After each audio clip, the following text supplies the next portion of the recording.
அப்பா பிதாவே உம்மை நன்றியோடு துதிக்கிறேன், ஸ்தோத்தரிக்கிறேன். ஸ்தோத்திரம், ஸ்தோத்திரம், ஸ்தோத்திரம், ஸ்தோத்திரம்.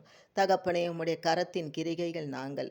உம்முடைய சுவாசத்தை முதல் மனுஷன் நாசியிலே நீர் ஊதினீர். மனுஷன் ஜீவ ஆத்துமா ஆனான். தேவரே, உமக்கு முன்பதாக நாங்கள் ஒன்றுமே இல்லை. நீர் எங்கள் மேல் வைத்த கிருபையினால் எங்களுக்கு நல்ல ஞானத்தையும் ஆவிக்குரிய வரங்களையும் ஐஸ்வர்யத்தையும் இந்த பூமிக்குரிய ஆசீர்வாதமான வாழ்க்கையை நீர் எங்களுக்கு கொடுத்திருக்கிறீர். தகப்பனே, எங்களுடைய சொல்லிலும் எல்லா செயலிலும் உமக்கு நாங்கள் புகழ்ச்சி சேர்க்க வேண்டும். எந்த ஒரு சூழ்நிலையிலும் பெருமை என்ற எண்ணம் எங்களுக்குள் வரக்கூடாது. மனிதன் தேவனுக்கு முன்பதாக தன்னை உயர்த்துறது நல்லதல்ல. ஆதிகாமம் 10வது அதிகாரம் வசனம் 9. நிம்ரோத் கர்த்தருக்கு முன்பதாக பலத்த வேட்டைக்காரனாயிருந்தான். இந்த நிம்ரோத் காமோடைய சன்னதியை சேர்ந்தவன்.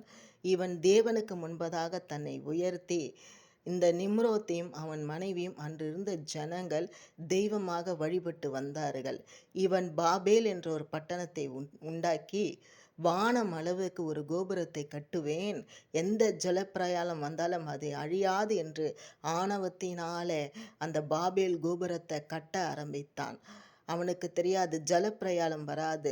ஜலப்பிரயாணத்தை அனுப்புகிற பிதா பரத்திலிருந்து இறங்கி பூமிக்கு வந்து அன்று அந்த ஜனங்கள் கட்டுகிற அந்த கோபுரத்தை பார்த்து ஜனங்களுடைய பாஷையை தாறுமாறாக்கினார். வேலை நின்றது. அல்லேலூயா. படைப்பாளிக்கு முன்பதாக மண்ணானவன் என்ன செய்ய முடியும்? அல்லேலூயா.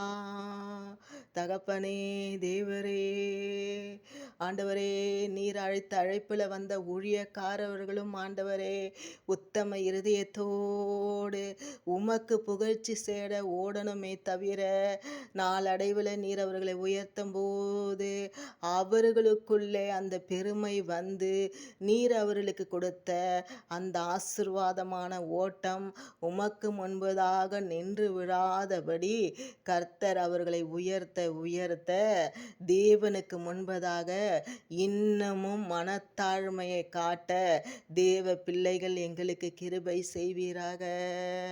இயேசு கிறிஸ்துவின் நாமத்தினால் ஜெபிக்கிறேன் ஜீவனுள்ள நல்ல பிதாவே. ஆண்டவரே, அல்லேலூயா. என் ஆத்துமாவே கர்த்தரை ஸ்தோத்திரி, என் முழுலமே அவர் பரிசுத்த நாமங்களே ஸ்தோத்திரி. என் ஆத்துமாவே கர்த்தரை ஸ்தோத்திரி, கர்த்தர் செய்த சகலவித உபகாரங்களும் மறவாதீர். ஆமேன். என் அன்பு சகோதர சகோதரிகளே, கர்த்தர் நம்மளை உயர்த்தும் போது அவருக்கு முன்பதாக நம்ம எப்போதும் பணிந்து மனத்தாழ்மையை காட்டுவர்களாக இருப்போமாக.